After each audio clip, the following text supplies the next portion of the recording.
पिछले वीडियो में जहाँ तक हमने देखा था कि जिन सॉलिड से कनेक्शन बना लेता है और फिर उसके बाद वो किसी कारण से मर जाता है और फिर जब वो अपनी आंखें खोलता है ज़ोर्ड सेरेमनी के दिन पाता है और वो उस ज़ोर्ड को टच करता है। वहाँ के सभी लोग देखकर शॉक रहते हैं और बोलते हैं ये कैसे मुमकिन है, पैट्रिच की ज़ोर्ड, माय लॉर्ड यंग मास्टर जिन। फिर तभी हमें दिखा देता है किसी को जो कि जिन के फादर रहते हैं और बोलते हैं यंगस्ट ने बारिजाड़ा सेलेक्ट किया है, सिलेक्शन सेरेमनी अब खत्म हुआ, मूव करो यंगस्ट को स्टॉर्म कैस्टल में।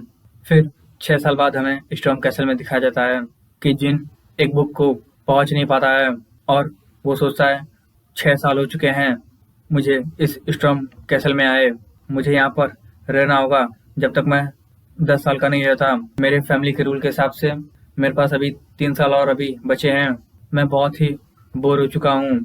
फिर तभी जिन को चिल्लाने की आवाज़ सुनाई देती है। वो देखता है कि एक मेड डरी हुई रहती है। वो पूछता है क्या हुआ? वो बोलती है यंग मास्टर वहाँ पर एक डेड बर्ड है आपके रूम में। जिन सोचता है ये सब वही हैं, बस वही हैं जो इस स्टॉर्म कैसल में ऐसा कर सकते हैं। फिर तभी कोई बोलता है ओ मैन, और वो मेड मुड़कर दिखती है। वहाँ पर 2 छोटे छोटे लड़के रहते हैं, बोलते हैं पुअर बर्ड, और उनमें से एक लड़का बोलता है ये बहुत ही बेकार हुआ कि इसे सबसे पहले मेड को दिखा। और हमें उसके बारे में बताया जाता है जिसका नाम डेटोना रुकेंडल था है, 9 year old, 11th son of the 13th रुकेंडल ब्रदर्स। और फिर हमें दूसरे भाई को दिखाया जाता है जो बोलता है सही कहा, हमने उसे वहाँ रखा था तुम्हारे लिए। और फिर हमें उसे बताया जाता है जिसका नाम हैटोना रहता है रुकेंडल, वो भी 9 साल का रहता है और ये 12वां सन रहता है रुकेंडल फैमिली का।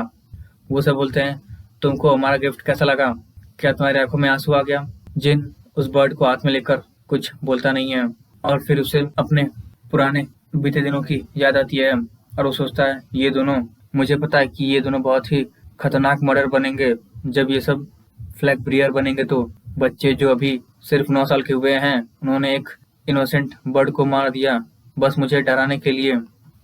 उन दोनों से एक हंसते हंसते बोलता है तुम सच में रोए नहीं, ये थोड़ा बेकार हुआ। जिन कुछ बोलता नहीं है। वो दोनों बोलते हैं क्या तुम हमें सुन सकते हो? वो दोनों बोलते हैं जो कोई डेस्टिनेटेड है एक पैट्रिच बनने का, वो हम जैसा नहीं सोचता। तुमने अपनी कहाँ पर बारिशाड़ा छोड़ी है? जिन कुछ बोलता है धीरे से और वो बोलता है क्या कहा तुमने, दोबारा कहो। और फिर जिन वापस से मुड़ जाता है। उसका भाई बोलता है तुम बहुत ही शांत हो, मैं तुम्हें सुन नहीं पा रहा हूँ, और उस पर एक मुक्का मारने जाता है। जिन उसे पकड़ लेता है और बोलता है मैंने कहा शट दी हेल अप, और फिर उसे एक पंच मार देता है। वो बोलता है तुम्हारी हिम्मत कैसे हुई? फिर जिन एक और पंच मार देता है, फिर मारता है और बोलता है मैंने अब तक लिए सब बचा के रखा था। और फिर एक और पंच मारता है और बोलता है अब मैं और नहीं सह सकता, और अब यहाँ से अपनी पूरी कोशिश करना कि मेरे नज़रों के सामने ना हो। तभी वहाँ पर कोई आ जाता है और बोलता है यहाँ पर क्या हो रहा है यंग मास्टर? जिन बोलता है खान। वो पूछता है यंग मास्टर जिन यहाँ पर क्या हुआ? जिन बोलता है ये सब आपस में लड़ाई किए। खान बोलता है क्या? जिन बोलता है क्या तुम्हें सुनाई नहीं दिया, मैंने कहा कि ये सब लड़े और अचानक से बेहोश हो गए। और खान सोचता है जैसा कि एक्सेप्ट किया जा सकता है रुकेंडल फैमिली के लड़कों से जो कि फीरियस होते हैं। और खान बोलता है मैं समझ गया, मैं इन लोगों को डॉक्टर के पास लेके जाता हूँ। जिन बोलता है नहीं खान, इन लोगों को कहीं और जाने की ज़रूरत है, मेरे साथ आओ। फिर हमें दिखाता है कि जिन उस बर्ड को एक पेड़ के नीचे गाड़ देता है और उसी पेड़ के नीचे उन दोनों भाइयों को भी रख देता है। खान पूछता है यंग मास्टर जिन क्या आप इन्हें यहीं पर छोड़ेंगे? जो बारिश है वो और भी तेज होने वाली है। जिन बोलता है ये दोनों, इन लोगों को अवेयर होने की ज़रूरत है जो इन्होंने किया है। खान बोलता है by your order young master, और फिर जिन वहाँ से चला जाता है। और खान कुछ सोचता है ये फोर्स, ये ऑरा नहीं था, क्या ये माना नहीं हो सकता? अगर ये बात है तो ये मैटर बस भाइयों के बीच में नहीं रहनी चाहिए, मुझे इसको पैट्रिच को रिपोर्ट करना होगा। तभी खान बोलता है एक नौकर से यस सर नाइट। खान बोलता है मुझे एक घोड़ा ला कर दो। और जिन खिड़की से देख रहा होता है कि खान घोड़े पर कहीं जा रहा होता है और सोचता है मुझे पता था ये जा रहा है फादर को रिपोर्ट करने के लिए। और सोचता है खान हमारा गार्जियन नाइट है लेकिन वो एक ऑब्जर्वर भी है। ये खान की आंखों में एक मैजिक की तरह दिखा होगा। मुझे पता है कि वो बस इसे ऐसे ही नहीं जाने देगा।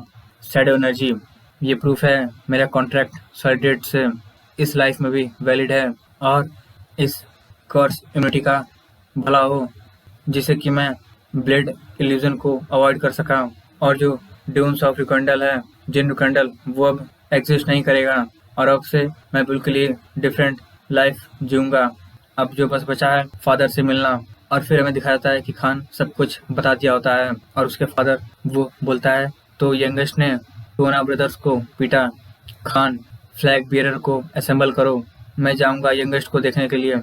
उन सब भाइयों में से दूसरा भाई बोलता है 7 फ्लैग बियरर हैं रुकेंडल के और 200 नाइट असेंबल हो चुके हैं। पैट्रिस बोलता है गुड। और फिर हमें सभी भाइयों को दिखाया जाता है और सब असेंबल हो गए रहते हैं और पैट्रिस बोलता है चलो अब चलें स्टॉर्म कैसल। तो यहाँ पे ख़त्म होता है हमारा वीडियो। अगर आपको वीडियो पसंद आया हो तो वीडियो को लाइक, चैनल को सब्सक्राइब करें। मिलते हैं आपसे नेक्स्ट पार्ट में।